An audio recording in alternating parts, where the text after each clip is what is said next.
जी मैं वोटर हूं और मैं आया हूं, मैं अपना शनाख्ती card election commission of Pakistan के नुमाइंदे को दे रहा हूं। इन्होंने वेरीफाई किया। फिर मैं यहां पे आता हूं, यहां पे प्रिजाइडिंग ऑफिसर खड़े हैं। प्रिजाइडिंग ऑफिसर मेरा आईडी कार्ड चेक करते हैं और मुझे क्लियर करते हैं कि मैं अपना वोट डाल सकता हूं। इन्होंने यहां से बैलेट का प्रेस किया और मैंने अपनी पसंद के कैंडिडेट को देखते हुए, इंतखाबी निशान भी है और नाम भी है, तो मैं अपना वोट दे रहा हूं जी जुबैर जट को। बैट ये मैंने दबा दिया अपना वोट, ये यहां से वोट निकल आया। अब ये मैं पर्ची लेकर और इसको बैलेट पेपर में जो इलेक्शन कमीशन का वो उसमें मैं डाल देता हूं। अब जब वोटिंग खत्म हो गई है तो सारे पोलिंग एजेंट्स को बुला लिया जाएगा। प्रिजाइडिंग ऑफिसर कहेंगे कि जी टाइम वोटिंग का खत्म हो गया है, कोई वोटर मौजूद नहीं है जो पोलिंग स्टेशन है, सबकी तसल्ली हो गई। आप इस सील को खोलेंगे जो कि पहले इसमें स्टार्ट था, जब पोलिंग स्टार्ट हुई थी तो उन्होंने स्टार्ट का बटन दबाया था, अब ये क्लोज का बटन दबाएंगे। अब पोलिंग बिल्कुल बंद हो गई। अब अगर ये भी करना चाहें, स्टार्ट का बटन भी दबाना चाहें दोबारा, तो ये नहीं कर सकते। अब कंसोलिडेटेड रिजल्ट्स चाहिए, तो प्रिजाइडिंग ऑफिसर फिर आप दबाएं रिजल्ट्स, ये रिजल्ट्स में, और ये आपकी उसी वक्त आपके पास पूरा जो भी कैंडिडेट्स थे, यहाँ पे चूंकि जुबैर जट को एक वोट पड़ा था तो सिर्फ उनके आगे एक वोट लिखा हुआ है, बाकी किसी का कोई वोट नहीं था। ये जो लिस्ट है इसमें प्रिजाइडिंग ऑफिसर साइन करेंगे और उसके बाद जो भी पोलिंग एजेंट्स हैं वो साइन करेंगे। हमने फिर एक एप्लीकेशन डेवलप की है जिसमें कि जो QR कोड है उसको जो प्रिजाइडिंग ऑफिसर है उसके पास उसकी एप्लीकेशन होगी, वो उसको स्कैन करेगा। अब किसी और आम फोन पे करें आप, अब ये है जो एप्लीकेशन के साथ है, वो जो ही किया है आपने देख लें कि वही रिजल्ट जो कि इसके हैं वही रिजल्ट आए हैं।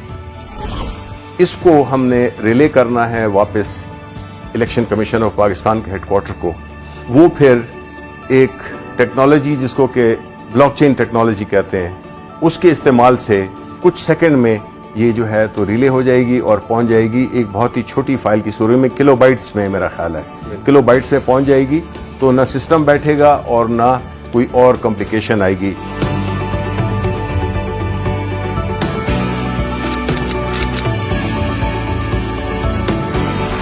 अगर कोई ये कोशिश भी करे कि वो उसी तरह का वोट पहले तो छपवा नहीं सकता, लेकिन अगर छपवा भी ले तो वो वोट इसलिए काउंट आउट होगा क्योंकि हर वोट के ऊपर एक बार कोड है। वो बार कोड जब आप स्कैन करते हैं तो वो आपको सिर्फ एक इंफॉर्मेशन देगा, सिर्फ ये बताएगा कि ये इस पोलिंग स्टेशन का बैलेट पेपर है।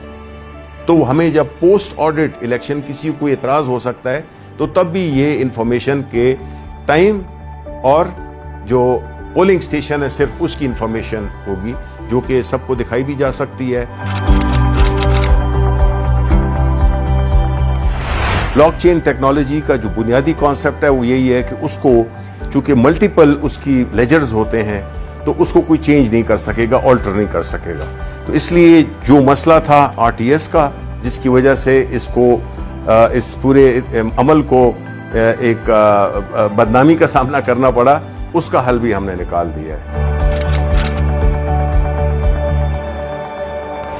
जब एक वोट डल जाए तो ये मशीन डीएक्टिवेट हो जाती है और जब तक के बैलेट का बटन न दबाएं, प्रिजाइडिंग ऑफिसर वो जो इजाजत थी वो एक ही वोट के लिए थी। ये सिर्फ मशीन नहीं, ये पूरी एक सोच की तब्दीली है, उस निज़ाम की तब्दीली है। लोग धौंस के जरिए, पैसे के जरिए और मुख्तलिफ गैर कानूनी हथगंडे इस्तेमाल करके वो हारे हुए इलेक्शन को जीत में तब्दील कर देते थे और जीते हुए इलेक्शन को हार में तब्दील कर देते थे। चूंकि एक स्टैंड अलोन मशीन है जिसमें कि इसका न कोई इंटरनेट से ताल्लुक है, ना इसका कोई वाईफाई से ताल्लुक है, ना इसका कोई ब्लूटूथ से है, तो ये बैरूनी असरात से ये बिल्कुल मुबर्रा है। दूसरी बात यह है कि इस मशीन में कोई ऑपरेटिंग सिस्टम नहीं है, जिसकी वजह से इसमें ना बग्स डाली जा सकती हैं, ना इसको हैक किया जा सकता है।